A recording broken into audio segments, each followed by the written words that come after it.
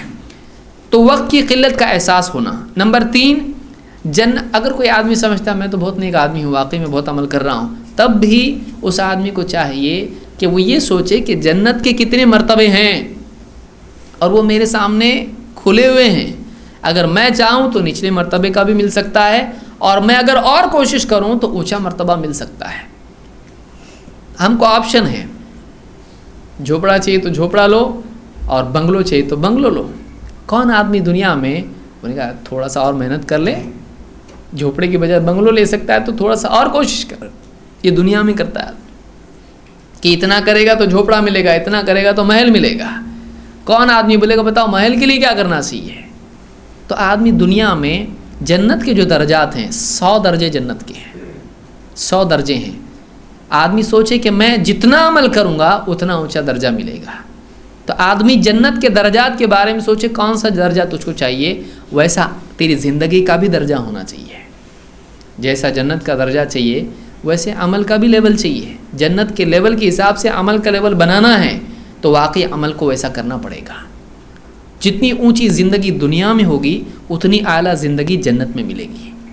تو اب موقع ہے کرنے کا، بعد میں ملنے والا نہیں، قبر میں تو پڑے رہنا ہے قیامت تک کے لیے، وہاں جا کے کیا کریں گے؟ یہاں جو ہے ٹائم ملا ہے اس کو ہی کر کے لینا ہے۔ تو جو آدمی جنت کے درجات کے بارے میں سوچے گا اس آدمی کے لیے بھی عمل کرنا آسان ہوگا۔ اللہ کے نبی صلی اللہ علیہ وسلم فرماتے ہیں الجنت 100 درجہ ما بین کل درجتین 100 عام، جنت کے 100 درجات ہیں اور ہر 2 درجوں کے بیچ میں 100 سال کا فاصلہ ہے۔ اتنا ہائی لیول کا اگلا درجہ ہے، یعنی اتنا ڈسٹنس ہے ان میں، اتنی اونچی وہ ہے، پھر اس کے اوپر اتنا 100 سال، پھر اس کے اوپر 100 سال۔ تو ایسی جنت کے کتنے درجات ہیں؟ 100، اور ہر درجے کے بیچ میں 2 درجوں کے بیچ میں 100 عام، 100 سال کا فاصلہ ہے۔ کون سی جنت جس کو چاہیے ویسا عمل وہ کرے، جس کو جیسی جنت چاہیے ویسا وہ عمل کرے۔ یہ حدیث ترمذی میں موجود ہے۔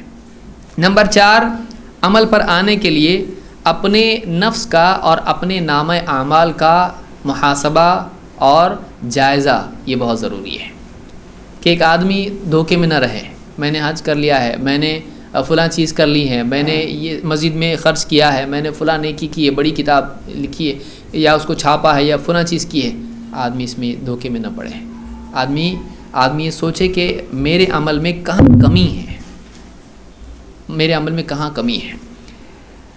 اللہ تعالیٰ فرماتا ہے یا ایھا الذین آمنوا اتقوا اللہ ولتنظر نفس ما قدمت لغد واتقوا اللہ ان اللہ خبیر بما تعملون. اے ایمان والو، اللہ سے ڈرتے رہو اور تم میں سے ہر ایک یہ دیکھ لے کہ اس نے اپنے کل کے لیے کیا آگے بھیج رکھا ہے. اللہ سے ڈرو، اللہ تعالیٰ خوب جانتا ہے، اللہ کو خبر ہے تمہارے تمام اعمال کی. اس آیت میں اللہ نے ایمان والوں کو 2 مرتبہ ڈرنے کے لیے کہا ہے اور اس میں کہا گیا وَلْتَنظُرْ نَفْسٌ مَا قَدَّمَتْ لِغَدٍ. تم میں سے ہر ایک دیکھ لے کہ اس نے اپنے کل کے لیے کیا آگے بھیج رکھا ہے. اس سے معلوم ہوتا ہے کہ آدمی کو اپنے اعمال کا جائزہ لیتے رہنا چاہیے. رسمی طور پر آنکھ بند کر کے آدمی بے ہوشی میں عمل کیے جا رہا ہے، ایسا نہیں ہونا چاہیے، بلکہ آدمی اپنے ہر دن کے بارے میں رات میں جب بستر پر لیٹے تکیے پر سر رکھے سوچے آج میں نے کیا کیا غلطیاں کی جو نہیں کرنا چاہیے تھی، کیا کیا موقع نیکی کے تھے جو میں نے چھوڑ دیے، آج میرے اعمال نامے میں کیا لکھا جائے گا، کیا لکھا ہوا ہوگا، کیا میرا حال ہوگا نامہ اعمال کا. آدمی اپنے اعمال کا جائزہ لے. وَلْتَنظُرْ نَفْسٌ مَا قَدَّمَتْ لِغَدٍ. تو اپنی زندگی کا محاسبہ کرے، اپنی زندگی کا حساب لے، یہ بھی آدمی کے لیے ضروری ہے. اللہ کے نبی صلی اللہ علیہ وسلم فرماتے ہیں من اراد ان يعلم ما له عند الله فلينظر ما لله عنده. امام الدارقطنی نے الافراد میں اس کو ذکر کیا اور شیخ الالبانی نے اس کو حسن کہا ہے. دیکھیے حدیث کیا ہے، اللہ کے رسول صلی اللہ علیہ وسلم فرماتے ہیں کہ جس آدمی کو جاننا ہو کہ اللہ کے پاس اس کے لیے کیا ہے، اس کو دیکھ لینا چاہیے کہ اللہ کے لیے اس کے پاس کیا ہے. جو چاہتا ہے کہ اللہ نے میرے لیے جنت میں کیا رکھا ہے دیکھنا ہے، اچھا پہلے تو اپنے پاس دیکھ کہ تیرے پاس کیا ہے اللہ کے لیے، تو اللہ کو کیا پیش کر رہا ہے. تو جزا جاننا چاہتا ہے تو اس کا سبب تیرے پاس کتنا بڑا ہے، تیرا عمل ہے تیرے پاس، تو نے عمل کیا کیا جنت کے لیے. ایک آدمی آ کے پوچھا اللہ کے رسول صلی اللہ علیہ وسلم سے، اللہ کے رسول قیامت کب آئے گی؟ آپ نے کیا کہا، ڈیٹ بتائی اس کو؟ نہیں، آپ نے کہا اس کی تیاری کیا کی ہے. ڈیٹ کچھ بھی ہو، تیاری نہیں تو فائدہ کیا ہے. تو اللہ کے پاس کیا کیا نعمتیں جان کے کیا کرے گا تو، تیرے پاس کیا ہے پہلے یہ بھی تو دیکھ. ایک آدمی دنیا میں بھی آدمی کوئی مارکیٹ میں دکان میں جاتا ہے کیا ہے دیکھنے کے لیے، دکان والا کیا پوچھے گا، جیب میں کتنا ہے، میرے پاس تو بہت ہے، تیری جیب میں کیا ہے. تیری جیب میں اگر کچھ نہیں تو یہاں رہ کے تیرا کچھ فائدہ نہیں، ملنے والا نہیں تیرے پاس.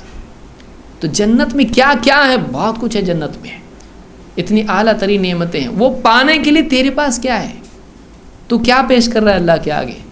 یہ آدمی کو اپنی طرف سے دیکھ لینا چاہیے. تو اپنے اعمال کا جائزہ اور محاسبہ. پھر نمبر 5 نیک صحبت. عملی اعتبار سے یہ بھی ضروری ہے. عمل کرنے والوں کے ساتھ اٹھنا بیٹھنا اگر آدمی کا ہوتا ہے وہ بھی عمل کرنے والا ہوتا ہے، اور بے عمل لوگوں میں اٹھتا بیٹھتا ہے تو بے عمل ہو جائے گا بلکہ گناہ گار ہو جائے گا. بہت سارے دیکھیے نمازیوں میں آدمی بیٹھے گا، نماز کا وقت ہو گیا، سب لوگ کیا بولیں گے، چلو نماز کا ہو گیا، وقت ہو گیا. اب خود سے نہیں بھی جانا چاہتا تھا تو شرم کے کم سے کم حیا کی وجہ سے جائے گا ان کے ساتھ میں. لیکن بے عمل لوگوں میں بیٹھے گا، بے نمازیوں میں بیٹھے گا، اذان کی آواز سنے گا، لیکن اس کے بعد جب دیکھے گا کہ یہ لوگ نہیں جا رہے ہیں تو ان کے ساتھ وہ بھی بیٹھا رہے گا، نماز برباد کر دے گا. یہ چھوٹی مثال ہے، ایسے سارے اعمال کا معاملہ ہے کہ بے عملی کا ماحول بے عملی پر لے جاتا ہے. اس لیے صحبت آدمی کی صحیح ہونا چاہیے. اللہ کے نبی صلی اللہ علیہ وسلم نے مثال دی کہ اچھے اور برے جلیس کی مثال عطر والے کی طرح یا بھٹی والے کی طرح ہے. تو اس کے اثرات اس میں آئیں گے، تو جیسی صحبت ہوگی ویسے اثرات ویسے نتائج اس میں پیدا ہوں گے. اور نمبر 6 عمل پر آنے کے لیے آدمی کو چاہیے کہ وہ اللہ تعالیٰ سے بھی عمل کی توفیق مانگتا رہے. اس لیے کہ اللہ کی توفیق کے بغیر تمام اسباب نفع پہنچانے سے یعنی نہیں پہنچا سکتے ہیں. سارے اسباب ہو کر بھی آدمی کو فائدہ نہیں ہوتا ہے. آدمی کو چاہیے کہ آدمی اللہ سے بھی توفیق مانگے.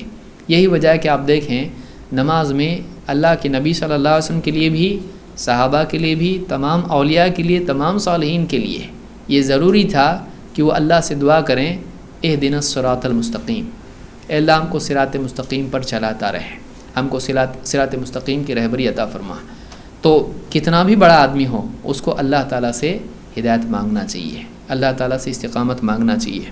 اللہ کے نبی صلی اللہ علیہ وسلم کی ایک دعا ہے جس میں آپ نے کہا کہ اللہم، یعنی لمبی دعا ہے، میں اختصار سے ذکر کر رہا ہوں، اللہم انی اسألک من الخیر کلہ، اے اللہ میں تجھ سے ہر خیر کی دعا مانگتا ہوں، عاجلہ و آجلہ، ما علمت منہ و ما لم اعلم، چاہے وہ جلدی ہو یا دیر والی ہو، عاجلہ و آجلہ، آج کی ہو، ابھی فوراً، یا اگلی ہو، آئندہ کی ہو، ما علمت منہ و ما لم اعلم، چاہے میں اس کا علم رکھتا ہوں یا نہیں رکھتا ہوں، جلد ملنے والی خیر ہو یا بعد والی ہو، اے اللہ ہر خیر میں تجھ سے مانگتا ہوں، اور میں جانتا ہوں نہیں جانتا ہوں، اے اللہ تو جانتا ہے تو اپنے حساب سے دے، ما علمت منہ و ما لم اعلم، واعوذ بک من الشر کلہ عاجلہ و آجلہ، اے اللہ میں ہر شر سے تیری پناہ مانگتا ہوں، چاہے وہ فوری طور پر آنے والا ہو یا بعد والا ہو، ما علمت منہ و ما لم اعلم، چاہے میں اسے جانتا ہوں یا نہیں جانتا ہوں، واسألک الجنۃ وما قرب الیہا من قول او عمل، اے اللہ میں تجھ سے جنت مانگتا ہوں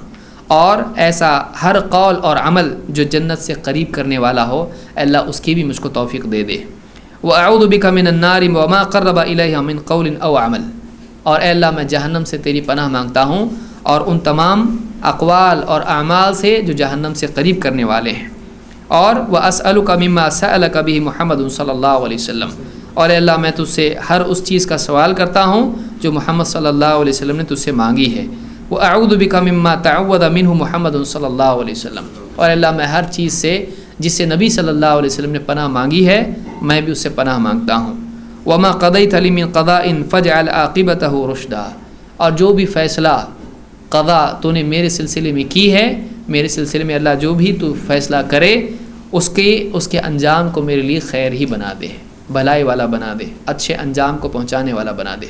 یہ امام البخاری نے اپنی کتاب الادب المفرد میں اس روایت کو ذکر کیا ہے، حضرت عائشہ سے روایت ہے، لمبی روایت تھی، میں نے اس کا ٹکڑا آپ کے سامنے ذکر کیا ہے، اور الصحیحہ میں بھی شیخ الالبانی نے اس کو ذکر کیا ہے۔ تو اللہ سے دعا مانگنا، اور بہت ساری دعائیں ہیں، جیسے معاذ بن جبل کو بھی اللہ کے نبی صلی اللہ علیہ وسلم نے دعا سکھائی تھی، اللہم اعنی علی ذکرک و شکرک و حسن عبادتک، ہر نماز کے بعد یہ دعا مانگنے کے لیے کہا تھا کہ اللہم اعنی، اے اللہ میری مدد کر، علی ذکرک اپنے ذکر پر، و شکرک تیرے شکر پر، اور وہ حسن عبادتک بہترین طور پر تیری عبادت کرنے کی توفیق مجھ کو دے دے، میری مدد کر اس پر۔ تو اس طرح سے دعا مانگنا اللہ تعالیٰ سے، یہ بھی عمل میں مددگار ہوتا ہے۔ تو یہ کچھ چیزیں تھیں جو عملی کوتاہی کا حل اور اس کا علاج کے طور پر تھیں۔ اللہ تعالیٰ ہم سب کو علم کی یعنی خیر کے ساتھ میں عمل کی بھی ہم کو خیر عطا فرمائے، علم و عمل دونوں کو جمع کرنے والا اللہ تعالیٰ ہم سب کو بنائے۔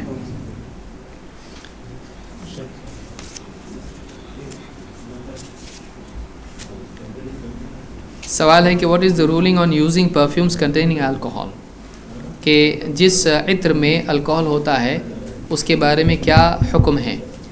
اس سلسلے میں علماء نے بات کہی ہے، سلفی علماء کا کہنا اور بہت سارے دوسرے علماء کا بھی کہنا ہے کہ الکوہل کا یعنی ایسی چیز جو نشے والی بھی ہو اس کی نجاست کی کوئی دلیل نہیں ہے، خمر کی نجاست کی کوئی دلیل نہیں ہے۔ اسی وجہ سے علماء نے کہا ہے کہ ایسا اگر عطر میں وہ چیز ہوتی ہے تو اس کو استعمال کرنے میں کوئی حرج نہیں ہے۔ یہ اور بات ہے کہ بہتر یہی ہے کہ ایک آدمی ایسا عطر استعمال کرے جس میں اس طرح کی کوئی چیز نہ ہو جس سے کوئی یعنی شبہ اور کوئی پریشانی پیدا ہو سکتی ہے، لیکن اس کی حرمت کی کوئی دلیل نہیں ہے، نجاست کی کوئی دلیل نہیں ہے۔ سوال ہے کہ is it permissible to work in an industry where alcohol is used as the raw material؟ سوال ہے کہ کیا ایسی کمپنی میں انڈسٹری میں کام کرنا جس میں الکوہل را مٹیریل کے طور پر استعمال ہوتا ہے جائز ہے یا نہیں؟ الکوہل ایک کیمیکل ہے، اگر وہاں کسی اور کام کے لیے وہ استعمال ہوتا ہے، صفائی کے لیے یا کسی اور چیز کے لیے جیسے دواخانوں وغیرہ میں بھی ہو سکتا ہے، تو اس میں گنجائش ہے، لیکن وہاں شراب اگر بنتی ہے یا اس طور پر کچھ چیز بنتی ہے جو خمر کی طرف لے جاتی ہو تو وہ جائز نہیں ہوگا۔ لیکن ایسی ہے کہ جو کسی اور چیز میں اس کا استعمال ہوتا ہو تو وہ نجس تو ہے نہیں، اگر کسی صفائی وغیرہ کی چیز میں استعمال ہوتا ہے تو اس میں کوئی حرج نہیں ہے۔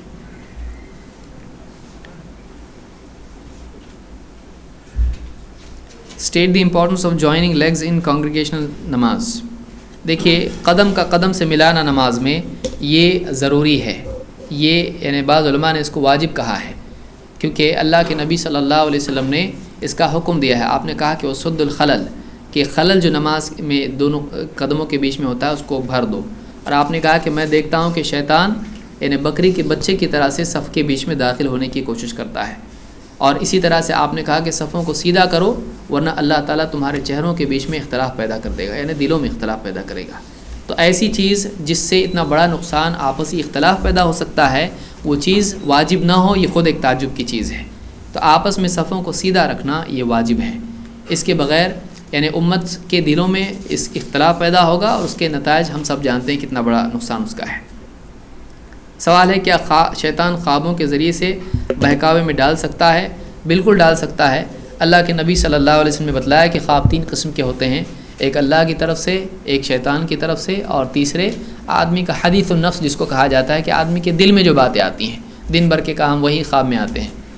تو خواب میں آ کے شیطان بھی دھوکہ دے سکتا ہے، اسی لیے آپ نے فرمایا کہ شیطان میری صورت اختیار نہیں کر سکتا ہے۔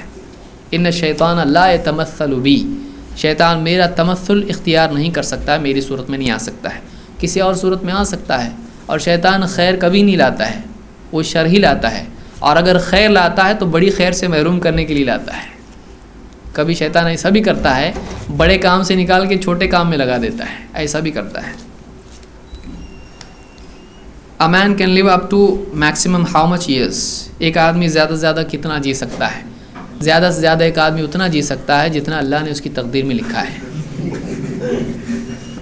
کیونکہ جب بچہ 4 مہینے کا ماں کے پیٹ میں ہوتا ہے تو فرشتہ بھیجا جاتا ہے، اور فرشتے کو لکھنے کا اللہ کی طرف سے حکم ہوتا ہے بکتب رزقہ و اجلہ و عملہ و شقی او سعید، اس کے یعنی اس کی عمر، اس کا رزق اور اس کا عمل اور اس کا انجام جنتی کہ جہنمی ہے۔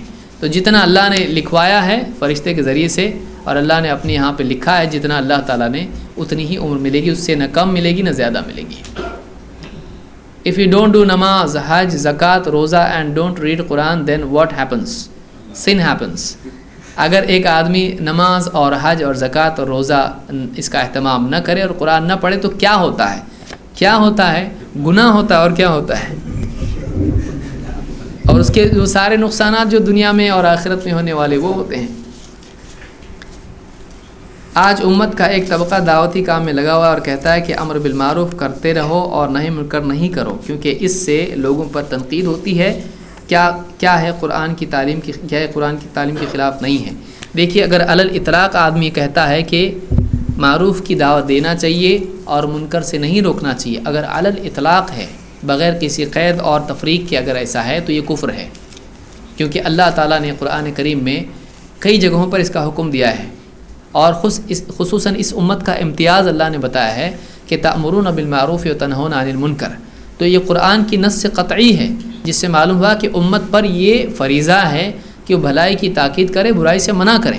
اب ایک آدمی اگر جیسے مثلاً اللہ نے کہا شراب مت پیو، جیسے حدیث میں ہے، اور قرآن کریم میں بھی شراب سے منع کیا گیا ہے، اس کو رجس اور شیطان کا عمل بتایا گیا ہے۔ ایک آدمی شراب پیو کچھ نہیں ہوتا ہے کہے تو یہ کفر ہوگا۔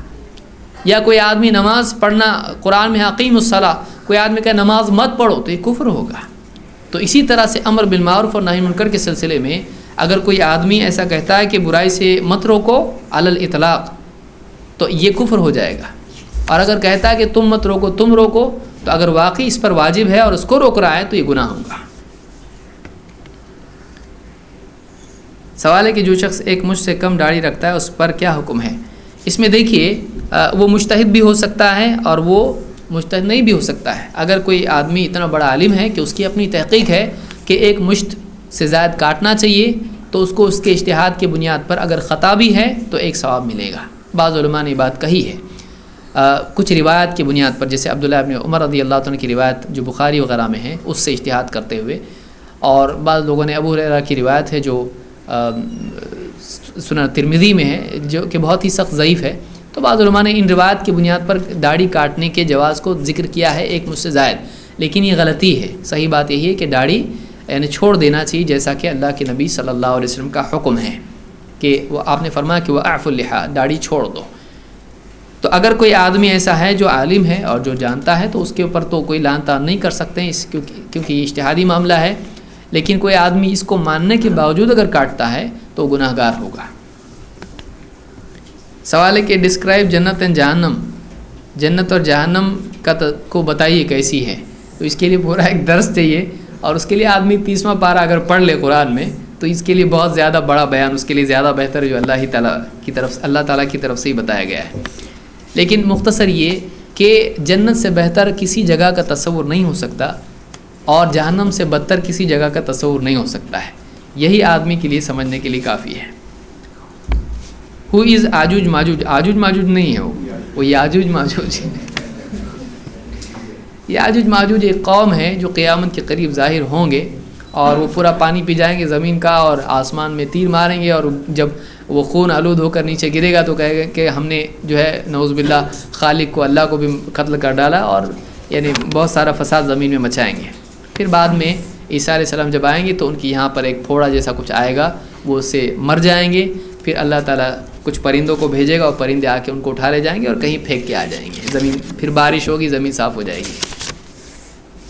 سوال ہے کہ can modern science reach the seventh sky, کیا ماڈرن سائنس سے 7ویں آسمان تک پہنچ سکتے ہیں؟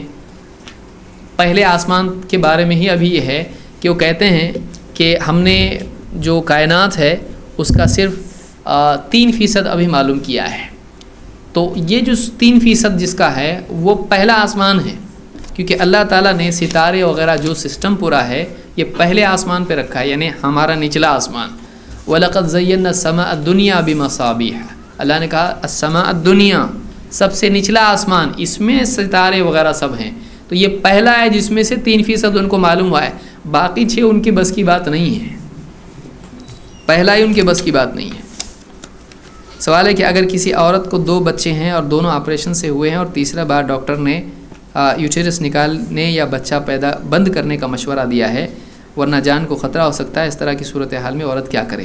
اگر واقعی اس طرح کا جان کا خطرہ ہے تو اس کی جان بچانے کے لیے یا بہت بڑے نقصان سے بچانے کے لیے اس طرح سے کیا جا سکتا ہے۔ علماء نے مجبوری کی صورت میں بچہ روکنے کی گنجائش رکھی ہے۔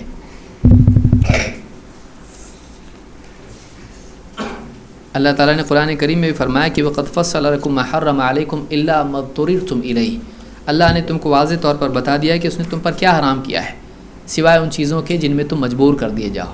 تو اسلام میں یہ قاعدہ ہے کہ ایسی مجبوری کی صورت میں جس میں ہلاکت کا خطرہ ہو تو اس کے لیے آدمی ایسی چیز بھی اگر اس کو کرنا پڑے جو جائز نہیں ہے تو کر سکتا ہے۔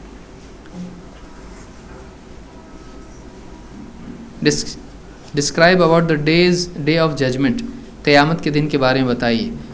50,000 سال کا دن ہوگا وہ، اور اس دن سب لوگ پریشان ہوں گے، اور اس دن اللہ تعالیٰ جس کو بچائے وہی بچے گا، اور آدمی اپنے اعمال کے بقدر یعنی گناہوں کے بقدر پسینے میں ڈوبا ہوگا، اور لوگوں کو نامہ اعمال تقسیم ہوں گے، جس کے دائیں ہاتھ میں دیا جائے گا وہ کامیاب، جس کے بائیں ہاتھ میں دیا گیا وہ ناکام۔ نیکیاں تلیں گی اس دن، جس کی نیکیوں کا پلڑا بھاری ہوگا وہ کامیاب ورنہ ناکام۔ Can a dead man be alive by black magic, کیا فرمائیں کیا جادو سے، کالے جادو سے ایک آدمی، کالا جادو کالا ہی ہوتا ہے، کالا جادو گورا جادو اس طرح سے کچھ نہیں ہے۔ یہ اس دور کی خرافات میں سے ایک چیز ہے جو لوگوں نے کہا کہ جادو اچھا بھی ہو سکتا ہے اور برا بھی ہو سکتا ہے۔ جادو اچھی چیز ہے ہی نہیں، چاہے وہ کتنا ہی اچھا کیوں نہ ہو۔ نیک جادو، گناہ گار جادو ایسا نہیں ہے۔ تو بچوں میں یہ چیز پائی جاتی ہے، میجک، اچھا میجک، برا میجک۔ یہ اسکول میں اور اسی طرح سے کارٹون اور فلمیں اور اس طرح کی جو بھی چیزیں ہیں، اس میں ان کو یہ ان کی ذہن بگاڑا جا رہا ہے۔ جادو برا ہی ہوتا ہے، جادو اچھا نہیں ہوتا ہے۔ وَمَا كَفَرَ سُلَيْمَانُ وَلَكِنَّ الشَّيَاطِينَ كَفَرُوا يُعَلِّمُونَ النَّاسَ السِّحْرَ، تو سحر کے بارے میں اللہ نے کفر کی بات کہی ہے کہ جادو سکھانا کفر ہے۔ تو جادو سے کوئی آدمی زندہ نہیں کیا جا سکتا، اس لیے کہ جو مر گیا ہے اس کی روح اللہ کے ہاں ہے، اور اللہ کی مرضی کے بغیر کوئی وَمِن وَرَائِهِمْ بَرْزَخٌ إِلَىٰ يَوْمِ يُبْعَثُونَ، جو مر جاتے ہیں اللہ نے فرمایا کہ ان کے پیچھے ایک برزخ ہے قیامت کے دن تک، تو وہ نہیں آ سکتے دنیا میں۔ Can we rule world by God, کیا اللہ، مطلب سوال اگر میں سمجھتا ہوں کہ کیا اللہ کی قدرت سے ہم زمین پر حکومت کر سکتے ہیں؟ تو اللہ تعالیٰ جس کو خلافت عطا فرمائے کیوں نہیں ہو سکتا ہے؟ اللہ تعالیٰ نے وعدہ کیا ایمان والوں سے بشرطے کہ ان کا ایمان ویسا ہو، بشرطے کہ وہ اس کی قیمت ادا کریں، ویسے اسباب اختیار کریں جو سنت کے تابع ہوں، دعوت دیں اور حرام سے بچیں اور اپنے گھروں کو اور اپنے علاقوں کو، بستیوں کو، ملکوں کو صحیح کریں، تو پھر سب صحیح ہو سکتا ہے۔ یا گھروں کی مصیبت پڑی ہوئی ہے، اب پوری دنیا میں خلافت کی بات انسان کر رہا ہے۔ Who was the man who made his own Jannah and as he put a step on it he was buried in earth؟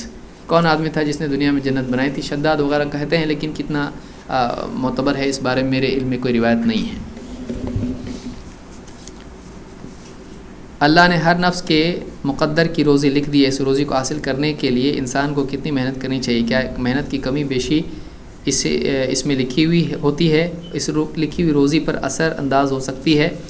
دیکھیے، اللہ تعالیٰ نے انسان کا رزق بھی لکھا ہے اور اس کے کسب، اس کے اعمال بھی لکھے ہیں۔ دیکھیے، میں نے جیسے حدیث بتائی کہ جو بچہ پیدا ہونے والا ہوتا ہے تو 4 مہینے کا ہونے کے بعد میں پیٹ میں اس کے بکت بھی رزق ہی و اجلی ہی و عملی ہی و شقی او سعید، اس کے رزق کے بارے میں اور اسی طرح سے اس کی عمر کے بارے میں، اس کے عمل کے بارے میں اور جنتی جہنمی سب لکھا جاتا ہے۔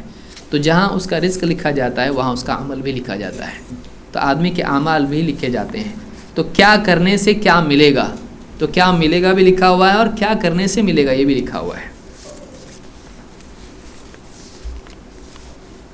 رات کے عمل یعنی تہجد کی فضیلت کو حدیث میں بیان کریں۔ اللہ کے نبی صلی اللہ علیہ وسلم نے فرمایا کہ اللہ نے خود قرآن کریم میں اپنے نبی کو حکم دیا وَمِنَ اللَّيْلِ فَتَهَجَّدْ بِهِ نَافِلَةً لَكَ، کہ اے نبی رات میں آپ تہجد پڑھیں، یہ آپ کے لیے زائد نماز ہے۔ تو اللہ نے اپنے نبی کو خاص طور سے اس نماز کا حکم دیا ہے، اس کی فضیلت خود سمجھ میں آتی ہے۔ تتجافى جنوبهم عن المضاجع، اللہ نے خود کہا کہ اللہ کے نیک بندے وہ ہیں جن کی کروٹیں جن کے پہلو ان کے بستروں سے الگ رہتے ہیں۔ تو نیک بندوں کی عبادت رات کی اللہ تعالیٰ نے خود قرآن کریم میں ذکر کی ہے۔ یا ایھا المزمل قم اللیل الا قلیلا، اللہ نے اپنے نبی سے بھی کہا کہ اے مزمل رات میں قیام کیجئے تھوڑی رات چھوڑ کر، نصفہ او انقص منہ قلیلا، آدھی رات یا پھر اس میں سے کچھ کم کیجئے، او زد علیہ یا اور زیادہ کیجئے، ورتل القرآن ترتیلا، اور ٹھہر ٹھہر کے قرآن پڑھیے۔ سوال ہے کہ میری دکان ہے، کیا میں اس میں نشہ آور چیزوں کو بیچ سکتا ہوں، مثلا سگریٹ، تمباکو وغیرہ؟ برائے مہربانی اس کا خوب مفصل جواب دیجیے۔ دیکھیے، نشہ آور اس معنی میں بیڑی، تمباکو، سگریٹ نہیں ہے، گٹکا وغیرہ، جس معنی میں خمر ہے۔ یہ ایڈکٹیو چیزیں ہیں، ایسی چیزیں جن کی لت آدمی کو لگ جائے تو اس سے چھوٹتی نہیں ہے، لیکن یہ ایسا یعنی نشہ نہیں ہے کہ جیسے آدمی شراب پیتا ہے۔ تو بعض لوگ کہتے ہیں کہ اس میں ہم کو نشہ نہیں ہوتا ہے تو یہ حرام نہیں ہے۔ تو بیڑی، تمباکو جو بھی چیزیں ہیں وہ نشے کی وجہ سے حرام نہیں ہیں، وہ دوسرے اسباب کی وجہ سے حرام ہے۔ اگرچہ بعض لوگوں نے نشہ بھی اس میں جوڑا ہے، لیکن فی نفسی یہ اس وجہ سے حرام نہیں ہے۔ جیسے خمر کے بارے میں اللہ نے کیا فرمایا؟ وَلَا تَقْرَبُوا الصَّلَاةَ وَأَنْتُمْ سُكَارَىٰ حَتَّىٰ تَعْلَمُوا مَا تَقُولُونَ، تم خمر کے قریب بھی نماز کے قریب بھی نہ جاؤ جبکہ تم نشے کی حالت میں ہو، یہاں تک کہ تمہیں معلوم ہو جائے تم کیا کہہ رہے ہو۔ تو کوئی آدمی تمباکو کھاتا ہے تو ایسا نہیں ہوتا کہ وہ کیا کہہ رہا ہے اس کو سمجھ میں نہیں آ رہا ہے، وہ ہوش و حواس میں ہوتا ہے۔ لیکن یہ کیوں حرام ہے؟ یہ اپنے آپ کو قتل کرنے کی وجہ سے حرام ہے، یہ سوئسائڈ اٹیمپٹ ہے۔ لیکن کیسا قتل ہے؟ تھوڑا تھوڑا انسٹالمنٹ میں اپنے آپ کو قتل کر رہا ہے وہ، کیونکہ تقریباً تمام دنیا کے ڈاکٹرز کہہ رہے ہیں کہ یہ جو ٹبیکو ہے یہ آدمی کو ختم کرتی ہے، یہ اس کے لیے مہلک ہے، یہ بہت ہی خطرناک چیز ہے۔ سگریٹ ہو، تمباکو ہو، گٹکا ہو، بیڑی ہو، یہ ساری چیزیں جو ہے آدمی کے لیے یعنی اس کو قتل کرنے والی چیزوں میں سے ہے، یہ بہت ہی نقصان دینے والی چیزیں۔ اس سے لنگ کینسر ہوتا ہے، اس میں تھروٹ کینسر ہوتا ہے۔ ابھی ہمارے یہاں پر ایک صاحب جو ہے اس کئی علاقوں میں آپ دیکھیں کسی کی زبان کاٹنی پڑتی ہے، کسی کا یعنی پورا یہ جبڑا کاٹنا پڑتا ہے، کسی کا یہاں پیٹ میں کچھ ہو جاتا ہے، تو یہ نہیں استعمال کرنا چاہیے، یہ حرام ہے۔ تو اللہ نے فرمایا کہ وَلَا تُلْقُوا بِأَيْدِيكُمْ إِلَى التَّهْلُكَةِ، اپنے آپ کو ہلاکت میں مت ڈالو۔ اسی طرح سے نماز میں آنے کے وقت میں آپ نے فرمایا کہ جو لہسن وغیرہ اس طرح کی چیزیں بدبودار کھائے وہ ہماری مسجد کے قریب نہ آئیں، یہ اس سے زیادہ بدبودار چیز ہے۔ تو یہ بھی نماز کے اندر نقصان دہ چیز ہے، دوسروں کو تکلیف دینے والی چیز ہے، کیونکہ آپ نے فرمایا کہ فرشتوں کو اس چیز سے تکلیف ہوتی ہے جس سے انسانوں کو تکلیف ہوتی ہے۔ پھر اسی طرح سے فضول خرچی اس میں ہے۔ وَلَا تُبَذِّرْ تَبْذِيرًا، اللہ نے فرمایا کہ إِنَّ الْمُبَذِّرِينَ كَانُوا إِخْوَانَ الشَّيَاطِينَ، کہ فضول خرچی مت کر، فضول خرچی کرنے والے شیطان کے بھائی ہیں. تو بیڑی تمباکو گٹکا وغیرہ میں خرچ کرنا فضول خرچی ہے، اور یہ اپنے آپ کو شیطان کا بھائی بنانا ہے. تو کون پسند کرتا ہے کہ اس کو شیطان کا بھائی کہا جائے؟ آپ صلی اللہ علیہ وسلم کیا قبر میں زندہ ہیں؟ اس بارے میں ایک روایت ذکر کی جاتی ہے جس کو ابو نعیم نے، حافظ ابو نعیم الاصفہانی، انہوں نے حلیۃ الاولیاء میں ذکر کی ہے، اور شیخ الالبانی نے مختلف طرق کی وجہ سے اس کو حسن کہا ہے کہ الانبیاء احیاء فی قبورہم یصلون، کہ انبیاء اپنی قبروں میں حیات ہیں اور وہ نماز پڑھتے ہیں. شیخ الالبانی نے اس کو حسن کہا ہے. بعض علماء نے اس کی تضعیف بھی کی ہے، لیکن شیخ الالبانی نے اس کو حسن کہا ہے. اور اللہ کے نبی صلی اللہ علیہ وسلم نے معراج کی رات میں موسیٰ علیہ السلام کو قبر میں نماز پڑھتے دیکھا تھا. تو اور شیخ الالبانی نے اس میں وضاحت یہ کی ہے کہ یہ برزخی حیات ہے، دنیاوی نہیں. لیکن بہت سارے لوگ جو حیات مانتے ہیں وہ دنیاوی اعتبار سے حیات مانتے ہیں. تو سلفی علماء میں جو اس حدیث کے قائل ہیں انہوں نے کہا کہ یہ برزخی حیات ہے، دنیاوی نہیں. کیوں؟ آپ دیکھیں موسیٰ علیہ السلام کے بارے میں آپ نے خود کیا فرمایا کہ وَلَوْ كَانَ حَيًّا وَأَدْرَكَ نُبُوَّتِي، اگر موسیٰ علیہ السلام زندہ ہوتے اور میری نبوت پاتے تو جو زندہ ہے اس کے بارے میں زندہ ہوتے کیسے کہا جائے گا؟ تو یہ دنیاوی حیات نہیں ہے، یہ برزخی حیات ہے جو انبیاء کو دی جاتی ہے. ورنہ آپ دیکھیے شہداء بھی ہیں، ان کے بارے میں تو قرآن میں صاف نص ہے کہ وہ احیاء ہیں، بل احیاء عند ربہم یرزقون. تو وہ حیات دنیاوی نہیں ہے، وہ دنیا کے پار والی دوسری زندگی کی حیات ہے. تو اس سے کچھ بعید نہیں ہے، اللہ تعالیٰ نے ان کو حیات دی ہے. What is the difference between تراویح اینڈ تہجد؟ تراویح اور تہجد میں کیا فرق ہے؟ تراویح اور تہجد میں کوئی فرق نہیں ہے، دونوں ایک ہی نماز ہیں. خصوصاً اس اعتبار سے بھی آپ دیکھیے کہ تراویح کا لفظ کسی حدیث میں نہیں آیا ہے، نہ مرفوع میں نہ موقوف میں. تراویح بعد کے زمانے میں لفظ استعمال کیا گیا، کوئی پرابلم نہیں، لیکن نماز ایک ہی ہے، رات کی نماز، قیام اللیل، صلاۃ اللیل، قیام رمضان، اور اسی طرح سے تہجد، سب ایک نمازیں ہیں. Is it permissible to use the money or things which we get fallen down on the street or the road؟ راستے پر ملی ہوئی چیز یا پیسے استعمال کرنا کیسا ہے؟ 1 سال تک اس کو سنبھال کے رکھنا چاہیے اور اعلان کرتے رہنا چاہیے تاکہ جو واقعی حقدار ہے وہ آ کر لے لے. 1 سال کے بعد اگر وہ نہیں آتا ہے کوئی بھی تو استعمال کر سکتا ہے، پھر آیا تو دینا پڑے گا، یا صدقہ بھی کر سکتا ہے. واٹ مسٹ بی ڈن، یہ مسلم وغیرہ میں اور مختلف حدیث کی کتابوں میں بات آپ نے ذکر کی ہے. What must we do with that money, اس کو صدقہ کر دیں، اور اگر غریب خود ہے تو استعمال کر سکتا ہے. حضرت آدم علیہ السلام پہلے انسان زمین پر آئے، یہ کیا قرآن میں ہے؟ ایک قادیانی نے کہا کہ قرآن میں یا حدیث میں ایسا کہیں نہیں ہے. اللہ تعالیٰ نے فرشتوں سے سب سے پہلا انسان جب بنایا تو اس کے بارے میں بنانے سے پہلے کہا انی جاعل فی الارض خلیفہ، میں زمین میں خلیفہ بنانے والا ہوں. تو یہ آدم علیہ السلام ہی تھے جن کو اللہ تعالیٰ زمین پر بسانے والا تھا، اور سارے انسان انہی سے نکلے ہیں، انہی کی اولاد ہیں، تو ان کو زمین پر اللہ نے بسایا. تو پہلے وہ آئے، بعد میں اولاد آئی. تو پہلے انسان جو آدم علیہ السلام تھے وہ زمین پر بسائے گئے، اللہ نے خود ان کو زمین پر بھیجا. تو یہ تو قرآن میں ہے.